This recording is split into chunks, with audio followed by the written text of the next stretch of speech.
Sullivan, अब villa के बदले में मुझे ठीक 10,000 पॉइंट्स चाहिए। मैंने सिस्टम में मौजूद मिलिट्री मेंशन नंबर 1 के लिए एक्सचेंज करने का विकल्प चुना। सिस्टम ने सूचित किया। पता चला कि होस्ट प्रोडक्ट एक्सचेंज करना चाहता है। वैल्यू रेशियो बहुत कम है। होस्ट को पुनर्विचार करने के लिए 1 मिनट का समय दिया जा रहा है। मैंने गुस्से में गाली दी। मुझे एक्सचेंज नहीं करने दे रहे? धिक्कार है। मैंने इतने समय तक सिर्फ एक घर के लिए इंटीमेसी पॉइंट्स जमा किए थे। अब आप कहते हैं कि यह सब बेकार है। असल में मुझे अपार्टमेंट कॉम्प्लेक्स में रहने की आदत है। आरामदायक और सुकून भरा लगता है। हालांकि विला आलीशान होते हैं, लेकिन उनमें रहना, अकेले रहना, बेहद खालीपन भरा लगता है। दिक्कत यह है कि इस सिस्टम स्टोर में अपार्टमेंट नहीं है। सिस्टम ने जवाब दिया और होस्ट को स्टोर लिस्ट ब्राउज करते रहने का सुझाव दिया। मैंने थोड़ा सा माथा सिकोड़ा। आज सिस्टम इतना एक्टिव क्यों है?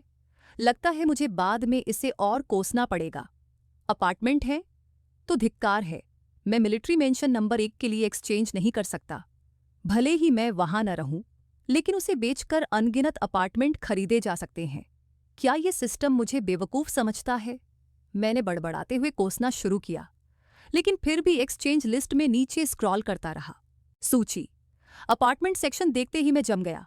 ये सच में एक गार्डन रेजिडेंस है, लेकिन दूसरे चरण की नई इमारत।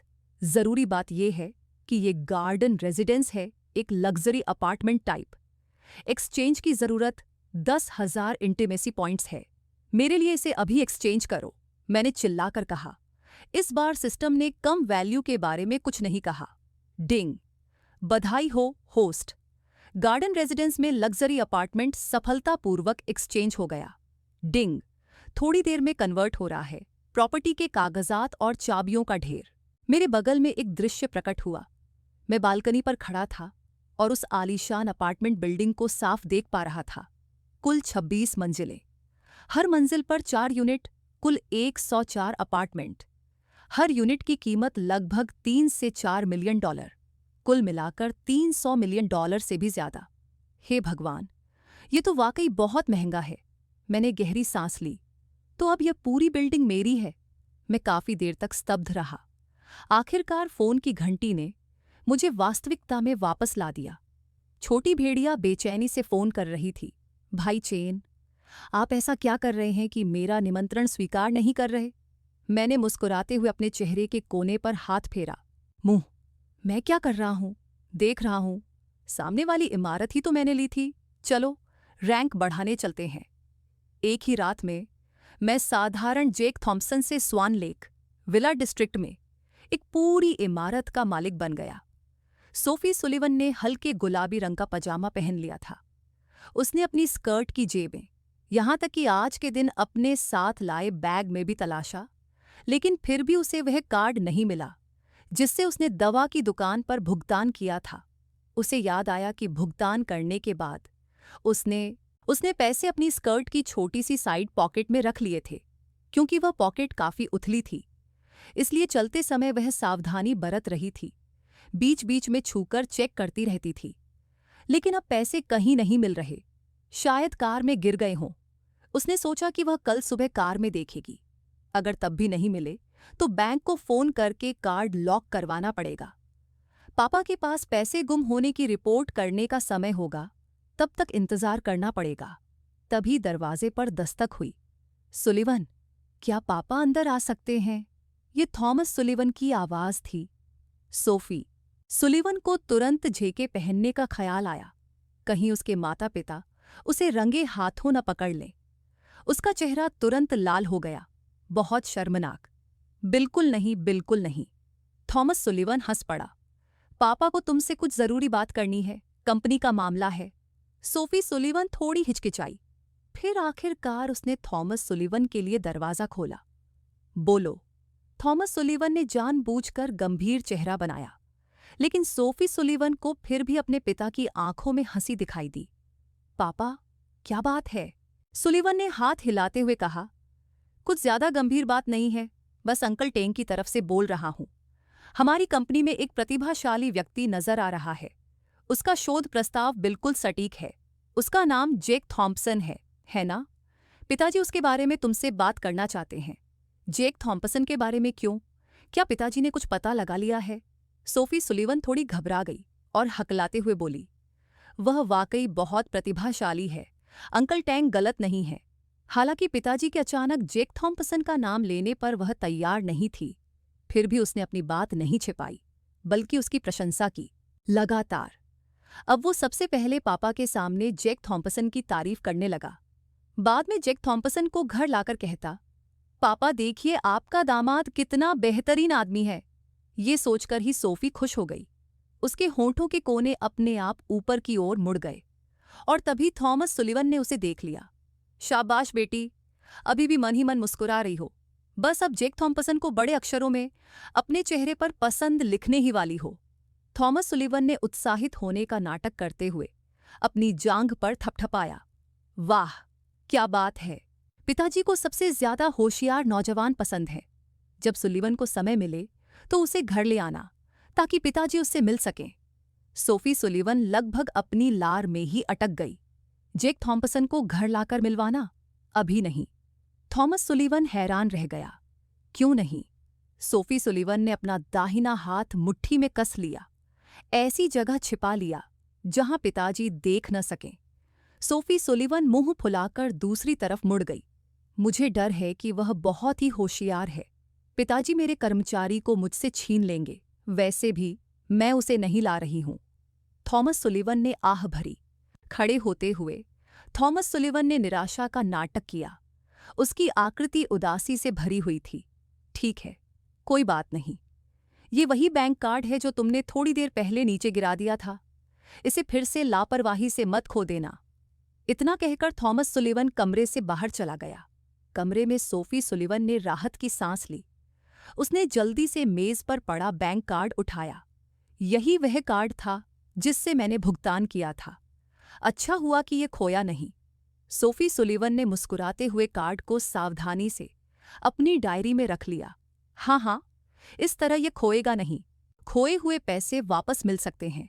महत्वपूर्ण बात यह है कि उसने पहली बार इस कार्ड का इस्तेमाल जेक थॉम्पसन के लिए उपहार खरीदने के लिए किया था। इसे सावधानी से रखना चाहिए। सोफी सुलिवन को पता नहीं चला कि उसके पिता कमरे से कब चले गए। वो पानी से बाहर निकली, बत्तख की तरह सीधे रसोई में भागी। उसने फ्लाइंग मोड़ाई की एक बोतल खोली, पूरा गिलास भरा और एक ही घूंट में पी गई। ताजगी का एहसास हुआ। उसे पहले कभी इतनी ताजगी महसूस नहीं हुई थी। थॉमस सुलिवन को आखिरकार समझ आ गया। पहले जेक थॉम्पसन ने उसे धोखा दिया था। वह हार जेक थॉम्पसन ने खुद खरीदा था और उसका, मेरी प्यारी बेटी का बॉयफ्रेंड वही भाई जेक थॉम्पसन है। क्योंकि जेक थॉम्पसन ने पहले तो उसे बेवकूफ़ बनाया, बड़े बड़े चक्कर लगवाए। अब थॉमस सुलिवन को आखिरकार सब समझ आ गया। लेकिन उसने जेक थॉम्पसन को बिल्कुल भी दोष नहीं दिया, बल्कि उसे और भी संतुष्टि महसूस हुई। काम में सावधान, लचीली सोच वाला, सचमुच इस युग का आदर्श युवा नहीं, बल्कि इस युग का आदर्श दामाद होना चाहिए। संक्षेप में कहें तो ड्रैगन दामाद। गार्डन रेसिडेंस में रात 11 बजे लिटिल वुल्फ और मैंने लगातार 4 गेम जीते। संतुष्ट होकर लॉग आउट किया। मैंने क्यू खोला तो पाया सोफी सुलिवन। पत्नी, क्या तुम सो गई हो?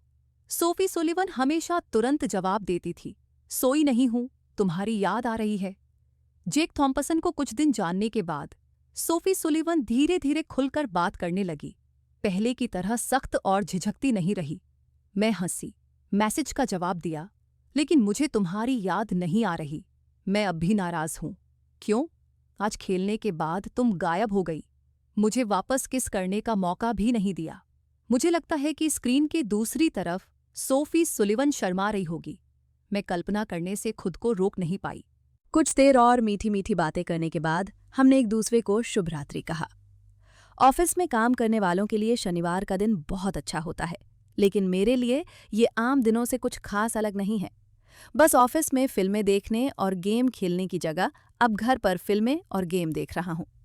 मैंने पहले सोफी सुलिवन को गुप्त मिशन पर साथ ले जाने का प्लान बनाया था, लेकिन दुर्भाग्यवश कंपनी में कुछ काम था। उसे कुछ दस्तावेज प्रोसेस करने थे। जहां तक मेरी बात है, मैं अब भी अपने उस सिद्धांत पर कायम हूं कि छुट्टी का मतलब है ऑफिस न जाना। इसलिए मैं आराम से सोफे पर लेटा हुआ हूं। कल रात मैं पूरी इमारत के बदले में संपत्ति खरीदने के बारे में सोच रहा था। उसे किराए पर देने की योजना थी, लेकिन फिर भी पूरी तरह आश्वस्त नहीं था, क्योंकि पहले मैं रियल एस्टेट धोखाधड़ी में शामिल था। एक कंपनी पैसे लेकर भाग गई थी, लेकिन मुझे ठीक से याद नहीं कि कौन सी कंपनी थी। मुझे डर है कि कहीं फिर से ऐसा ना हो जाए। इसे खाली छोड़ना बेकार है, लेकिन मुझे इसका कोई उचित उपयोग समझ नहीं आ रहा है। तभी फोन की घंटी बजी। मैंने उठाया। हेलो, बोल रहा हूं मिस्टर थॉमसन। इतनी जल्दी फोन करने के लिए क्षमा करें, मैं वास्तव में शर्मिंदा होकर मैंने भौहें सिकोड़ी। धिक्कार है, ये आवाज़ तो जानी पहचानी लग रही है। ओह, याद आ गई। ये तो सेलेस्टियल म्यूजिक हाउस के मालिक रिचर्ड चेन हैं। क्या बात है, बस बता दो। रिचर्ड चेन अजीब तरह से हंसे।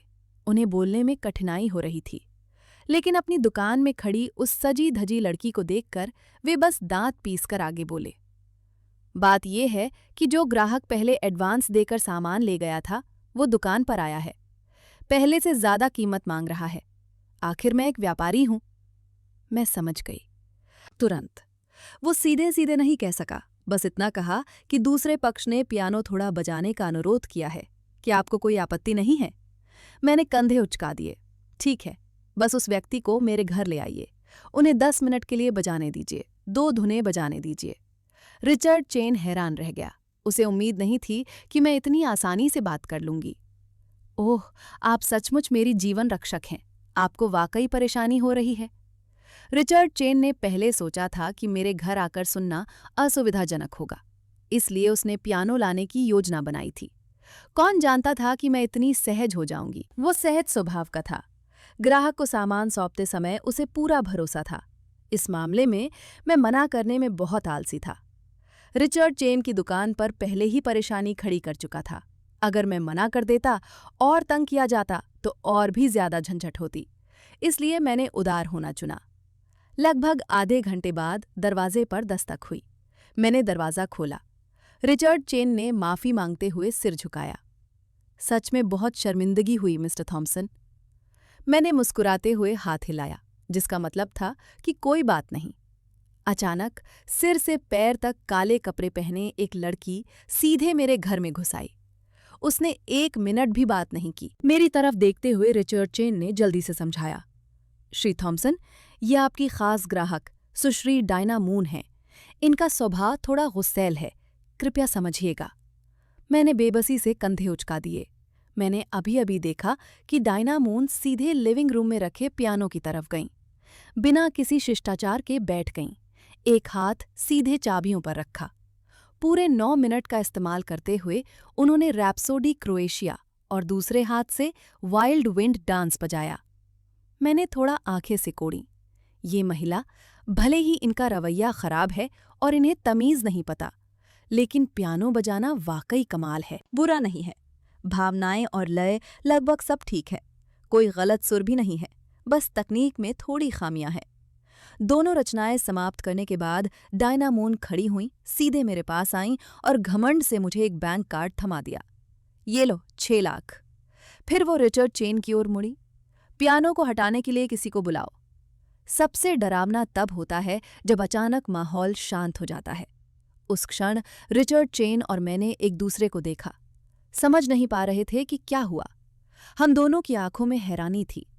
इस महिला को वाकई कुछ समस्याएं हैं। डायना मून को देखकर मेरा चेहरा गुस्से से लाल हो गया।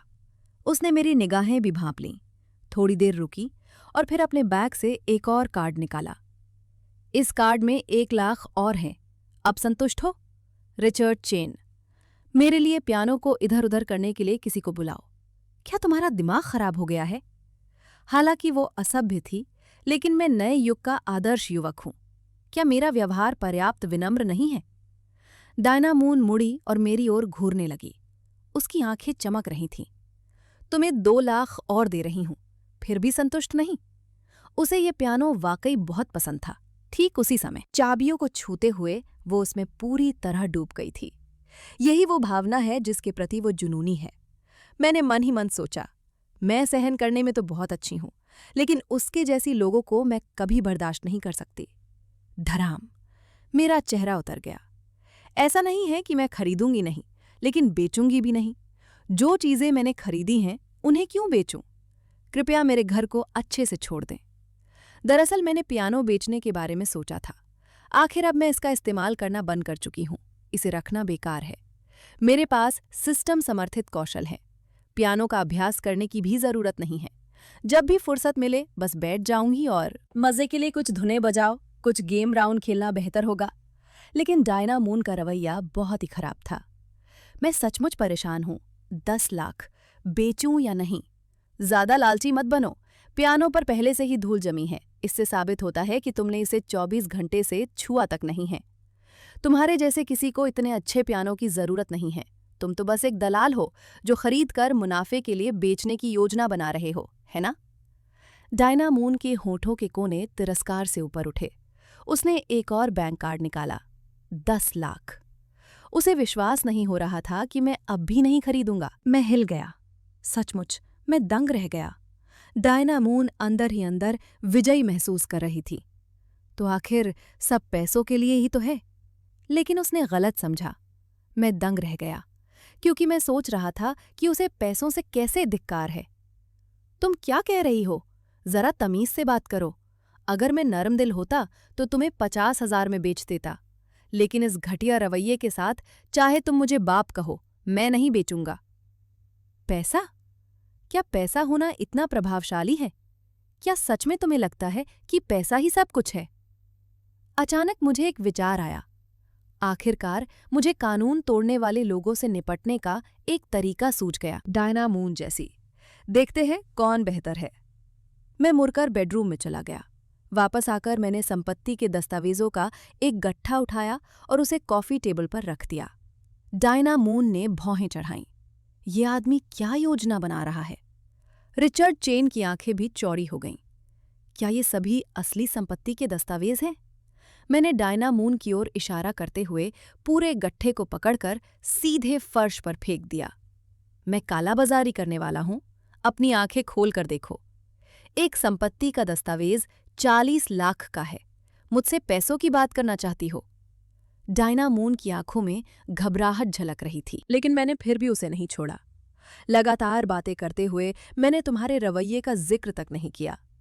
मेरे घर सिर्फ पियानो बजाने आई हो? क्या तुम्हें पता है कि मुसीबत कौन खड़ी कर रहा है? तुम ऐसे बर्ताव करती हो जैसे पूरी दुनिया तुम्हारी 800 मिलियन की ऋणी हो। हमेशा की तरह बिगड़ी हुई राजकुमारी हो, है ना? तुम्हें तो रंड रंड का भी ज्ञान नहीं है। डायना मून का चेहरा गुस्से से लाल हो गया। मुट्ठियां भींचते हुए हर शब्द को घिसते हुए बोली, चुप रहो। मैं चौंक गई। क्या ये लड़की पागल है? ये मेरा घर है। तुम मुझे चुप रहने को कह रही हो? क्या तुम अपने सपने से नहीं जागी हो, या तुम्हारा दिमाग काम नहीं कर रहा है? समस्याएं। इस रवैये के साथ तुम्हें सिखाने के लिए बहुत सारे लोग होंगे। मैंने लाखों करोड़ों के दस्तावेज यूं ही फेंक दिए। क्या तुम ऐसा कर सकते हो? डायना मून जोर जोर से सांस ले रही थी। साफ तौर पर पागलपन की हद तक उत्तेजित थी। वो सच में मेरी क्षमता के लायक नहीं थी। 10 लाख का पियानो खरीदना तो उसकी सीमा थी। आखिरकार वो अभी भी एक छात्रा है। मैंने हल्की सी मुस्कान के साथ ठंडी हंसी हंसते हुए धीरे से कहा, असल में मैं अनुचित नहीं हूं। ये पियानो मैं तुम्हें दे सकता हूं, बशर्ते तुम्हारे नाम पर मौजूद संपत्ति मेरी संपत्ति से ज्यादा हो। मैं नहीं कहूंगा 2 बार, तुरंत आपको दे दूंगा। कैसा रहेगा? आखिरकार वो पल आ ही गया। जमीन पर बिखरे संपत्ति के दस्तावेज और मेरे शब्दों ने डायना मून के राजकुमारी जैसे स्वभाव को पूरी तरह चकनाचूर कर दिया। उसकी आंखें लाल हो गईं। वो मुड़ी और मेरे घर से चली गईं। रिचर्ड चेन अभी भी स्तब्ध था। उसका गला सूख रहा था। मिस्टर थॉम्सन सचमुच डरावने हैं। मैंने हाथ हिलाया। आपको बाहर तक नहीं छोड़ूंगा। मेरे लिए दरवाज़ा खुद बंद कर दीजिए। रिचर्ड चेन ने धीरे से दरवाज़ा बंद किया। उसकी पीठ पसीने से भीगी हुई थी। धिक्कार है, मिस्टर थॉम्सन से ऐसी उम्मीद नहीं थी। थॉम्सन में इतनी हिम्मत है। मैंने आंखें घुमाई, फिर झुककर संपत्ति के सारे दस्तावेज उठाने लगी।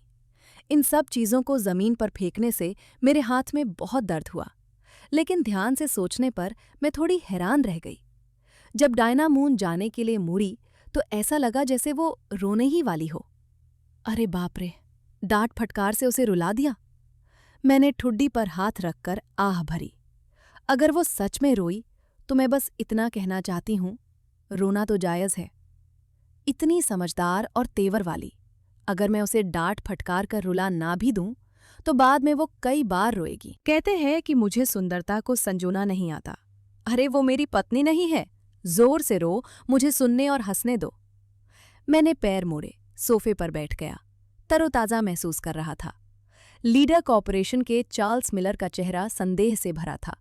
डायलन टैंक के कार्यालय के दरवाजे पर इधर उधर चक्कर लगा रहे थे। कल विलियम हैरिस से थोड़ी देर बात की। एक बहुत ही अजीब बात पता चली। जेक थॉम्पसन सीईओ सोफी का चचेरा भाई है। क्या सीईओ सोफी का कोई चचेरा भाई है? उसे याद आया कि कोई नहीं था, लेकिन सोफी सुलिवन की श्रृंखला के बारे में सोचते हुए चार्ल्स मिलर को अजीब व्यवहारों पर अभी भी आधा यकीन था। इसलिए आज उन्होंने डायलन टैंक से पुष्टि करने का फैसला किया। बुजुर्ग चार्ल्स, आप वहां क्यों खड़े हैं? डायलन टैंग ने सोफी सुलिवन के साथ काम की चर्चा खत्म की थी और घर ले जाने के लिए कुछ दस्तावेज लेने अपने कार्यालय वापस जाने की योजना बना रहे थे। तभी उन्होंने चार्ल्स मिलर को सवालों से भरे चेहरे के साथ देखा। निर्देशक टैंग, मुझे आपसे कुछ पूछना है। मैं सोच रहा हूं लेकिन समझ नहीं पा रहा हूं। डायलन टैंग दिल खोलकर हंसे। हमारे बीच ऐसा क्या है जो छुपाना? सीधे सीधे कह दो। चार्ल्स मिलर ने विलियम हैरिस की कही सारी बातें तुरंत दोहरा दी। सुनकर डायलन टैंग भी हैरान रह गया। मुझसे पूछ रहे हो कि क्या यह सच है ना? डायलन टैंग ने हल्की खांसी की। उसके दिल को जबरदस्त झटका लगा था।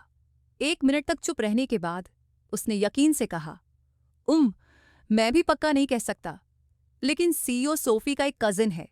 शायद यह सच है।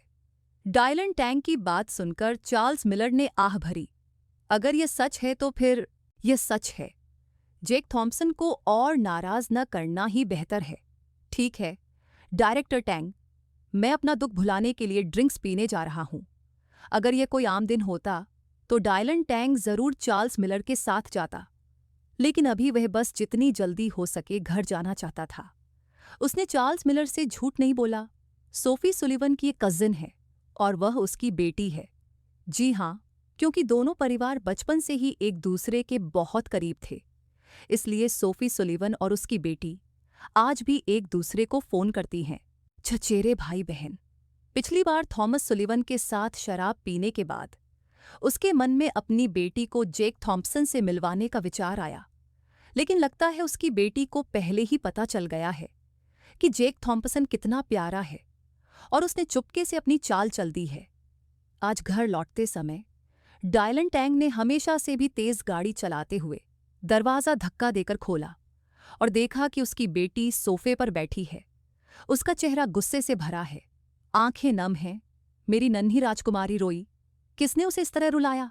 पापा को घर आते देख डायना मून को जेक थॉम्पसन की हरकत याद आ गई। जमीन पर संपत्ति के दस्तावेज पड़े थे। जितना ज्यादा वह सोचती उतना ही ज्यादा उसे गुस्सा आता। पापा, मुझे कुछ बात करनी है। डायलन टैंग मुस्कुराते हुए पास आया। क्या बात है? बस बता दो। पापा कर सकते हैं तो हम जरूर कर देंगे। डायना मून ने आंखें सिकोड़ी। कुछ संपत्ति के दस्तावेज होना बड़ी बात है पापा। लीडर कॉर्पोरेशन और ट्रिपल पैलेस रियल एस्टेट के सभी शेयर मेरे नाम कर दीजिए। डायलन टैंग लगभग चाय पीते पीते अटक गया। आजकल इंटरनेट पर प्रचलित मुहावरों का इस्तेमाल करते हुए, मेरी नन्ही राजकुमारी, तुम क्या कह रही हो? क्या तुम्हें सच में लगता है कि ये सब किस्मत का पहिया है? जब चाहो तब ट्रांसफर कर सकती हो? पापा, मैं आपकी इकलौती बेटी हूं। आपके मरने के बाद क्या सब कुछ मेरा ही नहीं हो जाएगा? जेक थॉम्पसन के घमंडी चेहरे को देखकर डायना मून का गुस्सा और बढ़ गया, मानो वह पागल हो रही हो। पापा, तो आप कब मरेंगे?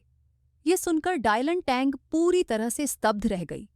इस बेटी ने सच में मेरा दिल 9,999 बार छुरा घोंपा है। इतनी देर तक मनाने के बाद भी वह साफ साफ नहीं बता रही कि क्या हुआ। डायलन टैंग आह भरी। लगता है फिर किसी बात से उत्तेजित हो गई हो। बेहतर होगा कि सीधे मुद्दे पर आ जाओ। मून मून, लीडर कॉरपोरेशन में जैक थॉम्पसन नाम का एक प्रतिभाशाली कर्मचारी आया है। क्या तुम उसे जानती हो? डायना मून ने बिना सोचे समझे इनकार कर दिया। नहीं जानती। डायलन टैंग ने अपनी ठुड्डी सहलाई। यह लड़की अब भी मानने को तैयार नहीं है। पापा को तो सब पता ही है, फिर भी नाटक क्यों कर रही हो? लेकिन इस तरह सीधे पूछने पर डायलन टैंग स्वाभाविक रूप से तैयार था। उसने अपना फोन निकाला और एक वीडियो खोला। यह कल के शोध का वीडियो था। विभाग। सब लोग जैक थॉम्पसन को पियानो बजाते हुए देख रहे थे। मून मून, इस आदमी का पियानो बजाना कैसा लगा? मैंने उसे मन ही मन बड़बड़ाते हुए सुना। अब वह कुछ भी नहीं करना चाहती, कुछ देखना भी नहीं चाहती, बस उस जैक थॉम्पसन की धज्जियां उड़ाना चाहती है। वैसे देखने में तो वह मेरी तरह अच्छा नहीं बजा रही। मुंह से तो ऐसा ही लग रहा था, लेकिन जैसे ही ड्रीम वेडिंग की शुरुआती धुन बजी, वह एकदम थम सी गई। हर ताल एकदम सटीक और परिपूर्ण थी। उसने चुपके से अपने कान खड़े कर लिए। वह पूरी एकाग्रता से सुनती रही। जब पहला भाग समाप्त हुआ तो डायना मून को अफसोस होने लगा। वह देखना चाहती थी कि यह कौन है। पियानो बजाने की यह तकनीक तो उसके मास्टर थीसिस सलाहकार से भी कहीं बेहतर थी। ऐसा व्यक्ति लीडर कॉरपोरेशन में एक मामूली कर्मचारी के रूप में क्यों काम कर रहा है? लेकिन उसने खुद को रोक लिया। आखिर उसने अभी-अभी डायलन टैंग को मना किया था। उसने साफ मना कर दिया था कि वह नहीं देखेगी। अब देखने के लिए दौड़ना, क्या इससे उसकी सारी बेइज्जती नहीं हो जाएगी? वह सुनती रही। ये रचना उसकी ड्रीम वेडिंग की यादों से बिल्कुल अलग थी। धुन में बदलाव, आशा की किरण, भोर का प्रकाश। ये सपनों की शादी ही असली शादी है। ये व्यवस्था वाकई चरम पर है। डायना मून अब उस खिलाड़ी की तकनीक को बर्दाश्त नहीं कर पा रही थी। उसे यकीन था कि इस व्यक्ति की तकनीक अंतर्राष्ट्रीय कलाकार के स्तर तक पहुंच चुकी है। अगर ऐसे व्यक्ति से दोस्ती हो जाए तो सिर्फ कुछ मार्गदर्शन मिलना ही उसके लिए बहुत बड़ी तरक्की होगी। डायना मून ने झट से पापा के हाथ से फोन छीन लिया। डायलन टैंग हंस पड़ा। देखो, पापा ने कहा था कि तुम खुद को रोक नहीं पाई। डायना मून फोन पकड़े हुए थी, उत्तेजित भाव से भरी। ध्यान से देखने पर पता चला कि वह वहीं जम गई थी। वीडियो में दिख रहा व्यक्ति अगर जैक थॉम्पसन नहीं तो कौन? वह कमीना ही क्यों? उसने भौहें चढ़ा लीं। सफेद हरे रंग के हाथों से उसने पापा का फोन पकड़ा और उसे जमीन पर पटक दिया। मैं बहुत गुस्से में हूं। फिर से वही क्यों? इस समय वह मुझसे दिल से नफरत कर रहा है। उसने पापा को अपनी दुश्मनी की किताब में सफलतापूर्वक डाल दिया। तो यह दूसरी चोट है। कितना गुस्सा! जमीन पर बिखरे हुए फोन को देखकर पता चलता है। फिर वह अचानक खड़ी हो गई। बिना पीछे मुड़कर देखा तो वह सीधे अपने बेडरूम की ओर भागी। डायलन टैंग हैरान रह गया। उसकी बेटी की प्रतिक्रिया ने उसे चौंका दिया था। लेकिन वह कौन है? डायलन टैंग, लीडर कॉरपोरेशन के आधे हिस्से और ट्रिपल पैलेस की 3 जमीन का शेयरधारक, बोस्टन के व्यापारिक जगत के शीर्ष पर बैठा व्यक्ति। उसने गहरी सांस ली, ठीक 1 मिनट का समय लिया और तुरंत कारण का पता लगा लिया। बेटी ने फिर कहा, यह जैक थॉम्पसन है। तो साफ तौर पर जैक थॉम्पसन ने ही लड़की को पागल कर दिया था। उसने अपनी जांघ पर हाथ मारा। आखिरकार समझ में आया, दोनों बच्चों में लड़ाई भी हुई थी। सामान्य गार्डन रेसिडेंस लग्जरी अपार्टमेंट, कमरा नंबर 702। मैंने अपनी संपत्तियों में से सबसे उपयुक्त घर चुना है। धूप की दिशा, क्षेत्रफल, फर्श, सब कुछ एकदम सही है। दरवाजे पर दस्तक सुनकर मैंने दरवाजा खोला। मेरे सामने सूट पहने एक आदमी खड़ा था, लगभग 30 साल का। बगल में एक फोल्डर दबाए, चेहरे पर एक प्यारी सी मुस्कान थी। श्रीमान थॉम्पसन, मैं स्टीवन जोंग हूं, वही गोल्ड ब्रोकर जिसकी आपको तलाश है। मैं आपकी कैसे मदद कर सकता हूं? मैं मुस्कुराया और उसे ऊपर से नीचे तक देखा। गोल्ड ब्रोकर, आप तो बड़े विनम्र हैं। कोई बड़ी बात नहीं, बस इस घर के लिए मैं चाहता हूं कि आप नवीनीकरण के लिए एक निर्माण टीम ढूंढें। स्टीवन जोंग हंसे और भौहें चढ़ा लीं। उन्होंने आदरपूर्वक कहा, जितनी बड़ी जिम्मेदारी उतनी ही बड़ी क्षमता। क्या मैं पूछ सकता हूं कि श्री थॉम्पसन किस शैली में नवीनीकरण करवाना चाहते हैं? मैंने उन्हें एक डिज़ाइन दिया और ठंडे लहजे में कहा, मुझे यही शैली चाहिए, बस इस ब्लूप्रिंट का पालन करें। देखिए कितना खर्च आता है। स्टीवन जोंग ने अपना फोन निकाला, लैपटॉप खोला और कुछ देर तक हिसाब लगाया। कोई गलती न होने की पुष्टि करने के बाद उन्होंने जवाब दिया, आपकी आवश्यकताओं के आधार पर लगभग 4 लाख। ये संख्या बिल्कुल वैसी ही थी जैसा मैंने अनुमान लगाया था। आखिर ये यूनिट 200 वर्ग मीटर से भी बड़ी है। मरम्मत का खर्च कम ही होगा। इसे पूरा होने में कितना समय लगेगा? स्टीवन जोंग रुका।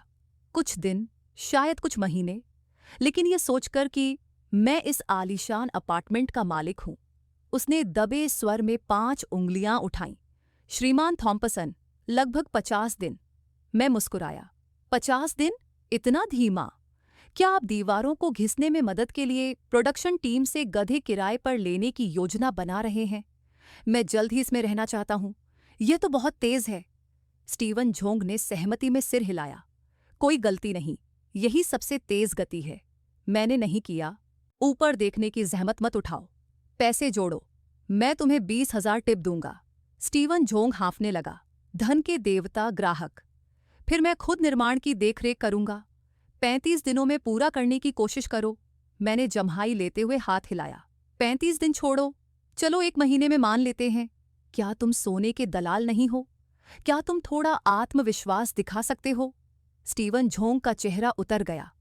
सोने की बात मत करो। मैं तो ओलंपिक पदक विजेता हूं। इतने बड़े घर को बस मरम्मत करके काम खत्म नहीं किया जा सकता। वह परेशान लग रहा था। मैंने 3 उंगलियां उठाईं। 30,000। स्टीवन जोंग फिर से हाँफने लगा। मन ही मन खुद को जोर से थप्पड़ मार रहा था। श्री थॉम्पसन बिल्कुल गलत नहीं है। मैं एक कुशल सोने का दलाल हूं। इतना आत्मविश्वास क्यों नहीं है? एकदम सीधे खड़े होकर, झुककर स्टीवन जोंग ने एक प्यारी सी मुस्कान दिखाई। मिशन पूरा करने की गारंटी है। मैंने सहमति में सिर हिलाया। मुझे तुम्हारा पैसे के प्रति लालची रवैया पसंद आया। बहुत बढ़िया। साथ ही मुझे पूरा स्मार्ट होम इंस्टॉलेशन चाहिए। पूरी तरह से इंटरनेट से जुड़ा मॉडल। मुझे जरूरत की हर चीज खरीदने में मदद करो। कोई दिक्कत नहीं, है ना? स्टीवन जोंग को राहत मिली और वह हंस पड़ा। बिल्कुल, कोई दिक्कत नहीं। मैंने पैसे ट्रांसफर कर दिए और दे दिए। मैंने स्टीवन जोंग को घर की चाबियां सौंप दी और फिर अपने पुराने घर लौट आई। प्राड़ा के कर्मचारी काफी देर से बाहर इंतजार कर रहे थे। मैंने मुस्कुराते हुए कहा, अंदर आइए। मैं उन्हें घर के अंदर ले गई। लिटिल ली नाम की कर्मचारी, जो साफ सुथरे कपड़े पहने थी, मुस्कुराते हुए और तारीफ करते हुए मेरे हर माप को नाप रही थी। उसने कहा, मिस्टर थॉम्पसन का फिगर मॉडल के कपड़ों के लिए एकदम सही है। कल वाली सेल्स गर्ल भी आई, मुझे बड़ी उत्सुकता से देख रही थी। सारे माप लेने के बाद दोनों जाने की तैयारी करने लगी। जैसे ही मैं सोफे पर आराम करने के लिए बैठने ही वाली थी, एक नोटिफिकेशन की आवाज आई। मेरे मन में, बधाई हो होस्ट, छिपा हुआ मिशन सक्रिय हो गया है। महिलाओं का लिमिटेड एडिशन आउटफिट खरीदें। इनाम 1000 बाइंडिंग पॉइंट्स, एक गाड़ी। मुझे सच में एक गाड़ी चाहिए, साथ ही 1000 बाइंडिंग पॉइंट्स भी। लेने में कोई हर्ज नहीं। मैंने आज सुबह सुलिवन के साथ चेक इन करते हुए कमाए 1000 बाइंडिंग पॉइंट्स का इस्तेमाल किया, डिस्काउंट कार्ड के बदले। मैंने आवाज लगाई, तुम दोनों रुको। प्राड़ा के कर्मचारी दरवाजे तक पहुंच चुके थे। मेरी आवाज सुनकर वे दोनों रुक गए, खासकर लिटिल ली, जिसने मेरा नाप लिया था। मेरी उस जोरदार आवाज को सुनकर मेरे घुटने कांपने लगे। जमीन पर बैठा हुआ। हाँ, उसे लगा कि उसका व्यक्तित्व वाकई प्रभावशाली है। क्या मिस्टर थॉम्पसन के पास कोई निर्देश है? उसकी शक्ल देखकर मुझे हंसी आ गई। मैंने हंसते हुए जल्दी से हाथ हिलाया। कुछ खास नहीं, घबराओ मत। मैंने सेल्स गर्ल की तरफ मुड़कर देखा। महिलाओं का लिमिटेड एडिशन आपके स्टोर में भी है ना? सेल्स गर्ल एकदम रुक गई। महिलाओं का लिमिटेड एडिशन? मिस्टर थॉम्पसन, आपने जो खरीदा है वह पुरुषों का लिमिटेड एडिशन है। इसमें महिलाओं का कोई वर्जन शामिल नहीं है। शायद आपको गलत याद है। लिटिल ली ने खुजली की।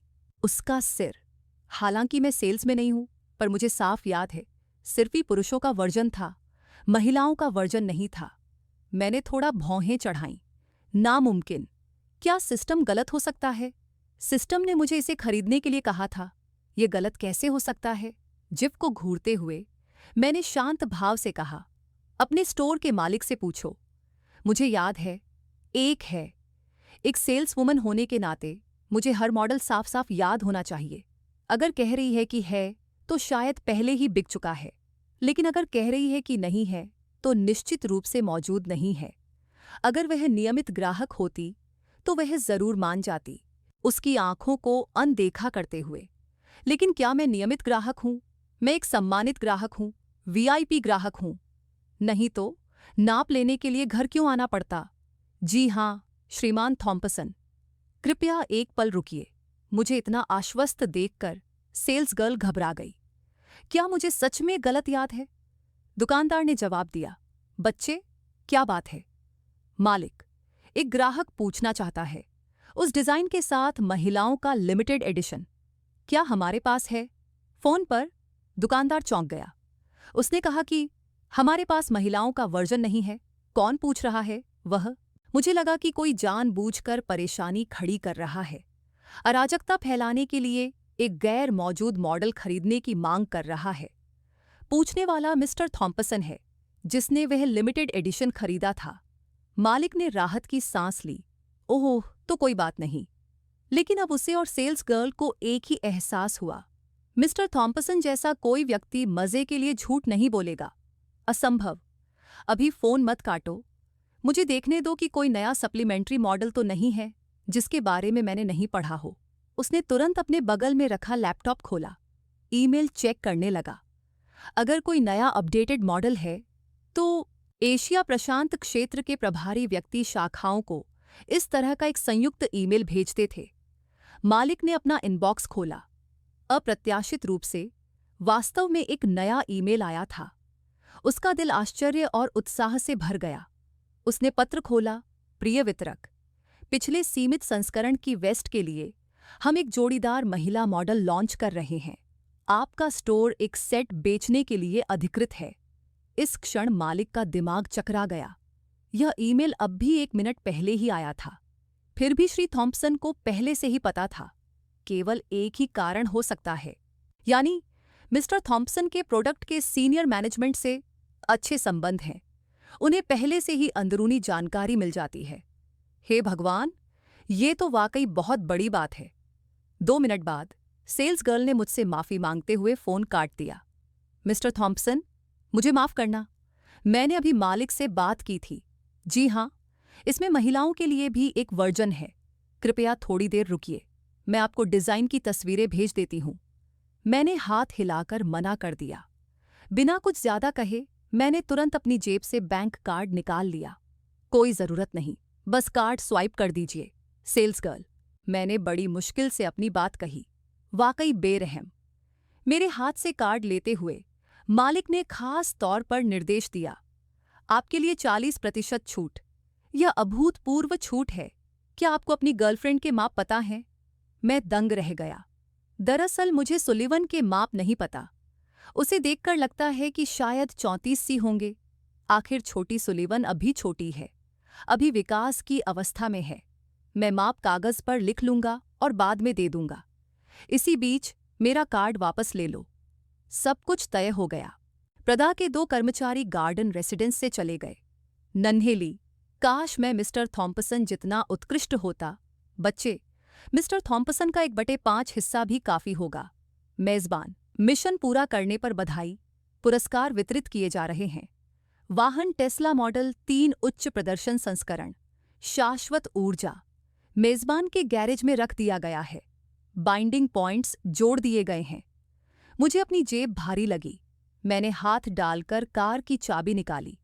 जी हां, टेस्ला की चाबी। मैं सोफे पर बैठकर सोचने लगा। शाश्वत ऊर्जा संस्करण मतलब चार्जिंग की जरूरत नहीं। हे भगवान, ये तो एक शाश्वत गति मशीन है। अगर बूढ़े मेयर को इसके बारे में पता होता तो शायद वो अपनी कब्र का ढक्कन उठाकर उठ बैठते।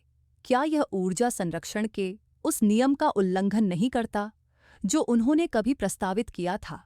मैंने प्रस्तावना ध्यान से पढ़ी, तभी मुझे राहत मिली। शाश्वत ऊर्जा का मतलब है कि सिस्टम चार्जिंग और बैटरी बदलने में मदद करेगा। मुझे पता था, हाई स्कूल की पाठ्यपुस्तक का ज्ञान गलत नहीं हो सकता। River city. डायना ली सोफे पर आराम से लेटी फिल्में देख रही थी, जैक की ओर देखते हुए। थॉम्पसन निराशा में अपना सिर खुजा रहे थे। क्या समझ में आया? जैक थॉम्पसन ने रिकॉर्डिंग फिर से चलाई। उन्होंने अपने हाथ फैलाए और सिर हिलाया। फिर भी नहीं। मुझे लगता है कि हमारे बेटे की व्याख्या में कुछ भी गलत नहीं है। मेरे कान अभी से सुन्न हो रहे हैं। कल जैक थॉम्पसन को फोन करने के बाद डायना ली को कुछ गड़बड़ लगी, लेकिन फोन पर लड़की की आवाज ऐसी नहीं लग रही थी जैसे वह अभी गिरी हो या डरी हुई हो। फिर भी समझ नहीं आ रहा था कि क्या गड़बड़ है। बस फिल्म देखते रहो। देखते हुए डायना ली के होठों का कोना थोड़ा सा मुड़ा। बात बिगड़ गई। इस हीरो को देखो, उसकी एक गर्लफ्रेंड है, लेकिन वह इसे परिवार से छुपाता है। गर्लफ्रेंड को लेकर मॉल में शॉपिंग करने जाता है। जब माँ फोन करती है तो वह गर्लफ्रेंड को चुप रहने को कहता है। अगर उसकी माँ को पता चल जाए तो वह क्या करेगी? शायद उन्हें जिंदा खा जाएगी। जैक थॉम्पसन ने अपना दृष्टिकोण बताते हुए सिर हिलाया। उसकी माँ बिल्कुल तुम्हारी तरह है, उसकी शादी करवाने के लिए बेताब। डायना ली ने घूरकर देखा। उससे बहस करने में बहुत आलसी। फिर फिल्म की हीरोइन अचानक मॉल के कोने में अपनी माँ को देखकर डर के मारे चीख पड़ी। इस दृश्य को देखकर डायना ली दिल खोलकर हंस पड़ी। वाकई एक दिलचस्प कथानक। उच्च रेटिंग वाली फिल्मों के अपने कारण होते हैं। पत्नी, क्या तुम्हें नहीं लगता कि यह आवाज जानी पहचानी सी है? डायना ली ने अपने पति की ओर देखा। जैक थॉम्पसन ने अपने हाथ में मौजूद कॉल रिकॉर्डिंग की ओर इशारा किया। अगर इसका जिक्र न किया जाए तो कोई बात नहीं। ये सुनकर डायना ली अचानक जाग उठी। वह आवाज, वह लहजा, वह एहसास सिर्फ मिलता जुलता नहीं था। उन्होंने तुरंत वीडियो को रिवाइंड किया और कई बार सुना। बूढ़े जैक, क्या तुम भाग्य में विश्वास करते हो? जैक थॉम्पसन चौंक कर सिर हिलाया। बिल्कुल, मैं विश्वास करता हूं। पत्नी, तुमसे मिलना नियति थी। डायना ली ने नाटकीय अंदाज में अपनी आंखें घुमाईं। मुझे पहले यकीन नहीं था, लेकिन अब है। ये फिल्म मुझे साफ साफ चेतावनी दे रही है। हमारे बेटे के पास जरूर कुछ छिपा हुआ है। कॉल में आवाज करने वाली लड़की हमारे बेटे की गर्लफ्रेंड है। जैक थॉम्पसन मुंह फुलाकर खड़ा हो गया। अपने बड़े पेट पर हाथ मारते हुए चिल्लाया। पत्नी, हमारे बेटे ने पहले ही इतनी साफ साफ बता दिया है और तुम अब भी यकीन नहीं कर रही हो। तुमने फिल्मों को हद से ज्यादा देख लिया है, और सच कहूं तो वह समुद्र के इतने दूर किनारे पर है। तुम कैसे इसकी पुष्टि कर सकती हो? डायना ली अचानक खुश हो गई। ओह, ठीक है, सीधे पुष्टि क्यों नहीं करते? मैं स्पष्ट रूप से पुष्टि करूंगा। फोन पकड़ने के लिए मुड़ते हुए जैक थॉम्पसन को लगा कि उसकी पत्नी पागल हो गई है। तुम अपने बेटे को बिल्कुल नहीं समझते। अगर वह स्वीकार करने को तैयार होता तो कल फोन पर ही तुमसे कह देता। डायना ली ने जैक थॉम्पसन को घूरकर देखा। तुम्हें क्या पता? मैं बहनों को फोन कर रही हूं। कल महजोंग नहीं खेलूंगी। जैक थॉम्पसन हैरान रह गया। फिर क्या? डायना ली के होठों के कोने ऊपर उठे। जा रही हूं। बोस्टन में अचानक निरीक्षण हमला। शाम 6:30 बजे। लीडर कॉर्पोरेशन के सीईओ का कार्यालय। सुलिवन ने अपनी कनपटी मली। आज दोपहर की एक आपातकालीन बैठक के कारण जिन दस्तावेजों का ढेर पूरा हो जाना चाहिए था, वह अभी भी ढेर लगा हुआ था। इतने मोटे दस्तावेजों का कारण यह था कि वह कल के काम के लिए भी दस्तावेज साथ लाई थी। जेक थॉम्पसन के साथ समय बिताने के बाद सोफी सुलिवन अकेले में और भी अधिक जीवंत हो उठी। उसने खुद को प्रोत्साहित करने के लिए अपनी गुलाबी स्कर्ट को कसकर पकड़ा। इस ढेर को खत्म करो, फिर कल छुट्टी मिलेगी। इस तरह से जाओ, जेक थॉम्पसन को ढूंढो, दिन दहाड़े सीधे उसके घर में घुस जाओ, हम उसके प्रेम पत्रों पर नजर डालो, बस यही करो। लेकिन अब मुझे जेक थॉम्पसन की बहुत याद आ रही है। सोफी सुलिवन ने गहरी सांस ली, अपनी तड़प को दबाने की कोशिश करते हुए खुद को काम में डुबोए रखा। अचानक ऑफिस का दरवाजा खुल गया। सोफी सुलिवन रुक गई। ऊपर देखा तो जेक थॉम्पसन दलिया और छोटे बंस लिए सीधे उसकी ओर आ रहा था। हालांकि वह अभी भी अपने परिचित ऑफिस के कपड़ों में था, लेकिन फिर भी मेरी चाहत कम नहीं हो रही है। अपनी पत्नी को खाने के लिए मैं मुस्कुराया। सोफी सुलिवन की आंखें कोमल थीं, होठों के कोने हल्के से ऊपर उठे हुए थे। क्या जेक थॉम्पसन के पास कोई जादू है? मैंने अभी कहा कि मुझे उसकी याद आ रही है। वह तो पहले ही आ गया। किसे गले लगाऊं?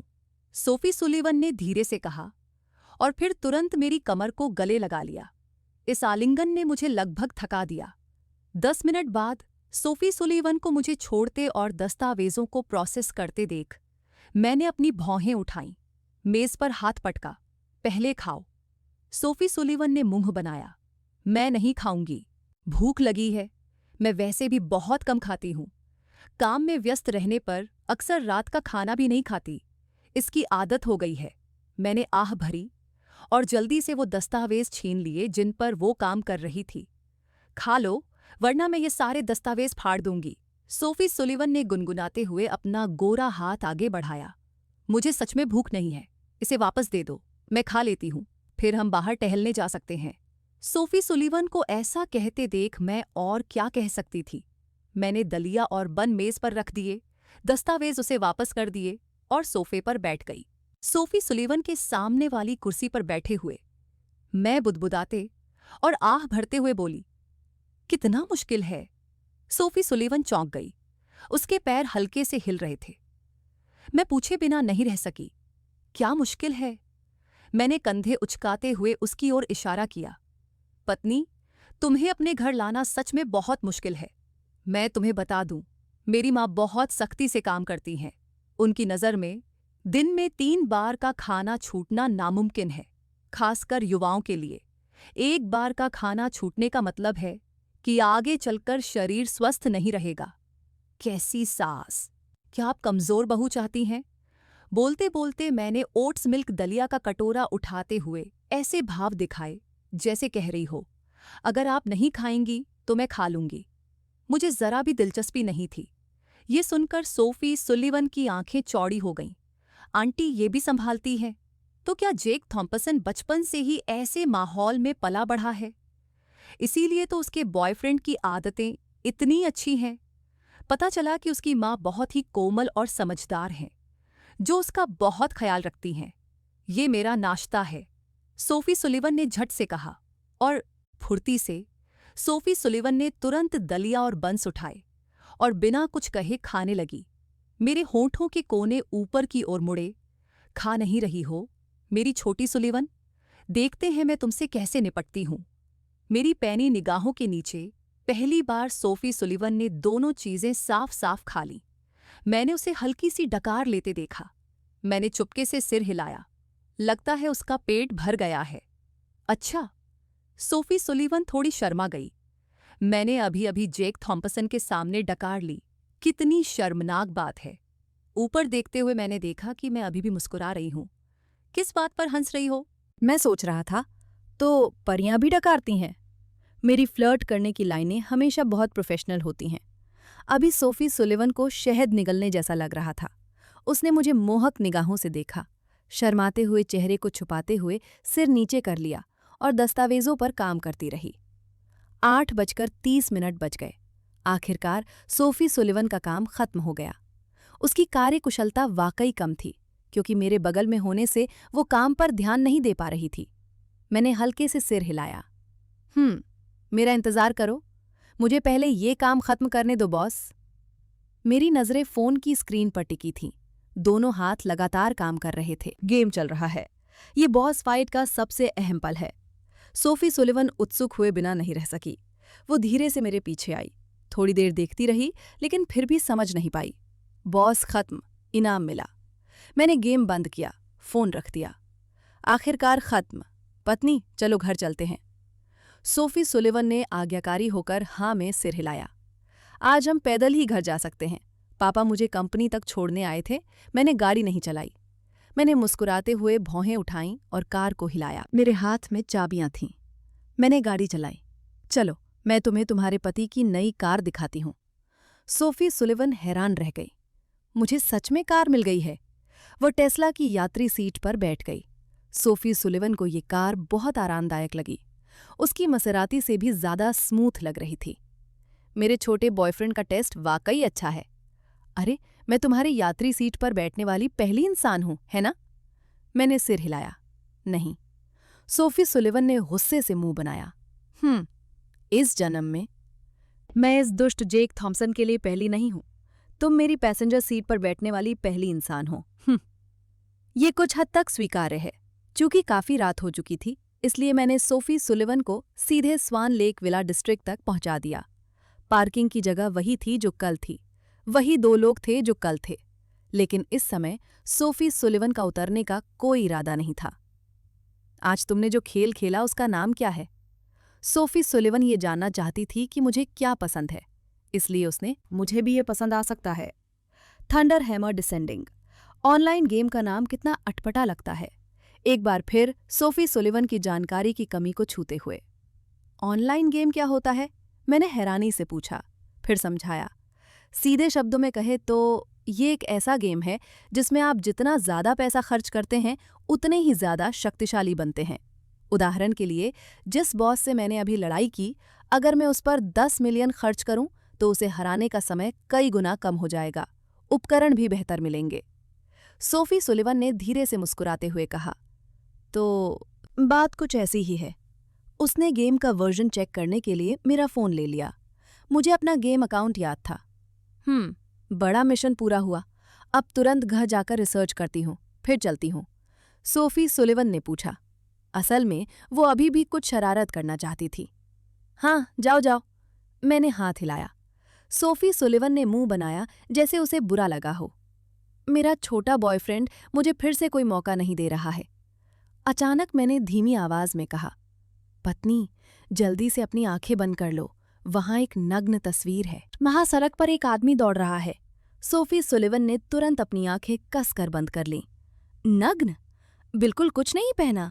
ये 21वीं सदी है और अभी भी ऐसे लोग हैं? क्या इन्हें शर्म नहीं आती? उसने अपनी आंखें बहुत कसकर बंद कर लीं। उसे डर था कि वो कुछ ऐसा देख लेगी जो उसे नहीं देखना चाहिए, और मैं अभी चुपचाप सीट बेल्ट खोलकर सोफी सुलिवन के कान के पास झुक गया। कल रात से शुरू हुआ, आज रात अभी से निकलना चाहता हूं। पत्नी, क्या तुम्हें सच में लगता है कि मैं शाकाहारी हूं? आवाज कोमल थी लेकिन गुस्से से भरी हुई थी। जादू का एहसास सोफी सुलिवन के कानों में गूंज रहा था।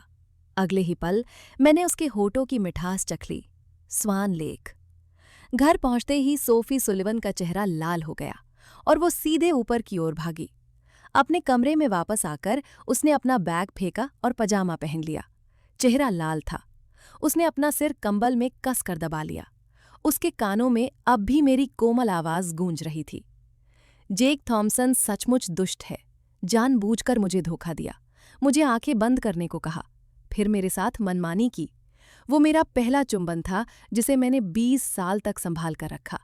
ये सोचते हुए, लेकिन सोफी सुलिवन अभी अनजाने में अपने होंठ चाट रही थी। ऐसा लग रहा था मानो अभी भी उसमें वो मीठा स्वाद बाकी हो। अभी अभी उस एहसास को याद करते हुए झुंझुनी सी खुजली सी हो रही थी। उसने धीरे से गुनगुनाया, जितना ज्यादा सोचती उतनी ही ज्यादा शर्मिंदा होती। उसने अपना सिर कंबल में और गहराई से दबा लिया। उसके छोटे छोटे पैर बिस्तर पर इधर उधर उछल रहे थे। आधे घंटे बाद ही वो उठी, धीरे से बिस्तर से नीचे उतरी, मेज पर रखी संपत्ति के दस्तावेज की छोटी सी किताब उठाई और लाल स्याही वाले पेन से 3 लाइनें लिखीं। मिस्टर थॉम्सन का चुंबन किसी को भी सोचने समझने की शक्ति नहीं देता। जाना आश्चर्यजनक और आनंददायक दोनों। जीवन भर के लिए स्वाद लेना चाहता हूं। 17 सितंबर की रात याद है। सोफी सुलिवन की आंखों में एक धूर्त चमक थी। लाल होंठ सिकोड़कर वो दबे स्वर में गुनगुना रही थी, जेक थॉम्सन, बस इंतजार करो, कल मैं तुम्हें वापस चूमूंगी। सोफी सुलिवन धीरे से गुनगुनाई, असली मर्दों को जिम्मेदारी लेनी चाहिए। जेक थॉम्सन ने मुझसे चुंबन चुराने की हिम्मत की तो उसे मेरे द्वारा 2 बार वापस चूमने की सजा स्वीकार करनी होगी, वरना मैं इसे स्वीकार नहीं करूंगी। गार्डन विला जिले में स्टीवन झोंग खड़ा था। मेरे दरवाजे पर इंतजार कर रहा था। बस इंतजार करता ही जा रहा था। लगभग मेंग जॉन्नू जैसा दिखने लगा था। आखिरकार उसने मुझे धीरे धीरे वापस आते देखा। मिस्टर थॉम्सन, आप आखिरकार वापस आ गए। मैंने स्टीवन झोंग के उत्साहित चेहरे पर एक नज़र डाली। मेरे होठों के कोने हल्के से मुड़ गए। क्या मैंने आपको पहले नहीं बताया था? आज रात या कल सुबह ठीक है। इतनी देर हो गई, क्या आपकी पत्नी चिंतित नहीं है? स्टीवन जोंग एक उच्च स्तरीय सेल्समैन हैं। उनकी बोलने की क्षमता को बेहद कुशल कहा जा सकता है। मुझे बिल्कुल भी चिंता नहीं है, बस इतनी देर हो गई है। मुझे मिस्टर थॉमसन के बाहर जाने की चिंता हो रही है। अकेले रहना सुरक्षित नहीं है। मैं थोड़ा हैरान रह गया। धिक्कार है, मुझे इस तरह का ईमानदार व्यक्ति पसंद है। मैंने स्टीवन जोंग के कंधे पर हाथ रखकर सहमति में सिर हिलाया। ये मुंह वाकई कमाल का है। अंदर आओ। सिर्फ आप अकेले? मैंने संदेह से पूछा, क्योंकि अब जाकर मुझे बाहर सिर्फ स्टीवन जोंग दिखाई दिया। आज मैंने स्टीवन जोंग को इसलिए बुलाया क्योंकि मुझे कुछ समझ आया था। वो आलीशान अपार्टमेंट ऐसे ही हमेशा के लिए खाली नहीं रह सकता। बहुत फिजूल खर्ची होगी। कौन सी ब्रोकरेज कंपनी भाग गई मुझे अभी तक याद नहीं आया, लेकिन डरने की कोई बात नहीं। डूबने का डर है और समुद्र तट पर सीपिया चुनने की हिम्मत भी नहीं होगी, है ना? तो आज मैंने स्टीवन जोंग को किराए की जानकारी पोस्ट करने में मदद के लिए बुलाया। मैंने पहले ही बता दिया था कि शायद काफ़ी ज़्यादा काम होगा। मैंने उनसे कहा कि वे सहायकों को साथ लाएं। श्रीमान थॉमसन, चिंता मत कीजिए। बस कुछ चाबियां हैं, एक संपत्ति का दस्तावेज है, मैं सब कुछ खुद संभाल लूंगा। मैं हंस पड़ा। किसने कहा कि ये सिर्फ एक यूनिट है? स्टीवन जोंग ने भौहें उठाईं, मुश्किल से निगलते हुए। पिछली बार मेरे द्वारा 30,000 बोनस देने के इशारे को याद किया। अचानक उन्हें श्रीमान थॉमसन जैसे किसी व्यक्ति की याद आई। कई अपार्टमेंट होना सामान्य बात है। श्रीमान थॉमसन, निश्चिंत रहिए। अगर मैं इसे अकेले नहीं संभाल सका तो मैं अपना सिर काट लूंगा। स्टीवन जोंग ने मन ही मन सोचा। ज्यादा से ज्यादा श्रीमान थॉमसन के पास 10 घर, 10 दस्तावेज और 10 चाबियां होंगी। वैसे तो काफी ज्यादा हैं, लेकिन फिर भी संभाले जा सकते हैं। फिर मैं स्टीवन जोंग को अपने बेडरूम में ले गया। अपना प्रदर्शन शुरू करो, मुझे थोड़ा अनुभव लेने दो। देखते हैं तुम इसे कैसे संभालते हो। मैंने स्टीवन जोंग को अर्थपूर्ण नज़र से देखा। मुझे सबसे ज्यादा डर इस बात का था कि माहौल अचानक शांत हो जाएगा। स्टीवन जोंग वहीं जम गया। ऐसा लगा जैसे कोई उन्हें दिखावा कर रहा हो। उनके सामने संपत्ति के दस्तावेजों का ढेर पहाड़ की तरह लगा हुआ था। उनकी आंखें चौंधिया गईं, मुंह हकलाने लगा। श्रीमान थॉमसन, आपके पास वास्तव में कितने घर हैं? मैंने खिड़की के सामने वाली आलीशान अपार्टमेंट इमारत की ओर इशारा किया। वो पूरी इमारत मेरी है। उस पल स्टीवन जोंग को लगा जैसे आसमान जमीन बिजली के झटके से घूम गया हो। लगभग जमीन पर बैठ ही गए। श्रीमान थॉमसन की तरह कौन पूरी इमारतें किराए पर देकर घर किराए पर लेता है? उन्हें संभलने में आधा दिन लग गया। स्टीवन जोंग, उसने अपनी नाक खुजलाई। श्रीमान थॉमसन, मैं सचमुच इसे संभाल नहीं सकता। मैंने रसोई की ओर इशारा करते हुए मुस्कुराते हुए कहा, वहां चाकू रखे हैं, अपना सिर खुद काट लो। मैं तुम्हारे लिए मुश्किल नहीं बनाऊंगा। बस सिर वहीं छोड़ दो, फिर चले जाओ। स्टीवन जोंग स्वाभाविक रूप से समझ गया कि मैं मजाक कर रहा हूं। अंत में मैंने सारा सामान रखने के लिए एक पुराने दूध के डिब्बे का इस्तेमाल किया। मेरे घर से निकलते समय स्टीवन जोंग को लगा कि ये दुनिया थोड़ी अजीब है। 10 साल से अधिक काम करने के बाद ये पहली बार था जब उसने संपत्ति के दस्तावेजों से भरा पूरा बक्सा उठाया था। शाम हो गई। छोटी सोफी के साथ हमेशा की तरह मीठे पल। चेक इन का काम चल रहा था। सुबह 6 बजे अलार्म बजा। मैंने फ़ोन ढूंढने के लिए हाथ पैर मारे। सबसे पहले सोफी सुलिवन को गुड मॉर्निंग मैसेज भेजा। जल्दी से हाथ मुंह धोने के बाद मैंने तुरंत थंडर हैमर डिसेंडिंग गेम में लॉगिन किया। धिक्कार है, इस ऑनलाइन गेम के लिए सिर्फ 2 शब्द हैं, यातना। मेरे खूबसूरत सपने को तोड़ने की हिम्मत कर रहा है। ठीक 6:30 बजे मैं सिर्फ एक मकसद से जल्दी उठ गया, स्वान लेक का निर्माण। सोफी सुलिवन ने नींद में अपनी आंखें खोलीं। वो भी फोन के वाइब्रेशन से जाग गई थी। साफ तौर पर खुश नहीं थी, लेकिन जब फोन खोलते ही उसने मेरे 2 मैसेज देखे। सुप्रभात प्यारी पत्नी, मेरे मैसेज का जवाब देना याद रखना, मैं थोड़ी देर गेम खेलने जा रहा हूं। उसके चेहरे का भाव तुरंत बदल गया। काले बादल छट गए, आसमान साफ और चमकदार हो गया। अचानक सोफी सुलिवन को याद आया कि पिछली रात वो चुंबन में इतनी मग्न थी कि गेम खेलना भूल गई थी। सोफी सुलिवन ने मुझे गेम खेलते हुए परेशान करने का सोचा भी नहीं था। आखिर मेरा छोटा बॉयफ्रेंड अभी गेम में आया ही होगा। उसने पहले से टाइप किया हुआ मैसेज डिलीट कर दिया। वो आलसी बिल्ली की तरह सोफे पर सिमट गई। बिस्तर। Ding. Thunder hammer descending. Download हो गया। सोफी सुलिवन उत्साहित होकर तुरंत गेम खोलने लगी। उसने सोचा, मैं जेक थॉम्सन के साथ खेलने के लिए ये गेम खेलना सीखूंगी। लेकिन आधे घंटे बाद सोफी सुलिवन पूरी तरह से थक गई। ये क्या है? हथौड़े से जुड़ा वो गोला, इसे कैसे प्राप्त करें? काल कोठरी क्या है? इस गेम में बॉस से लड़ना है। बाइडू भी सोफी सुलिवन के सवालों का जवाब नहीं दे पाया, क्योंकि ये बुनियादी जानकारी थी, गाइड में नहीं थी। 7 बजे सोफी सुलिवन ने आखिरकार गेम खेलना छोड़ दिया।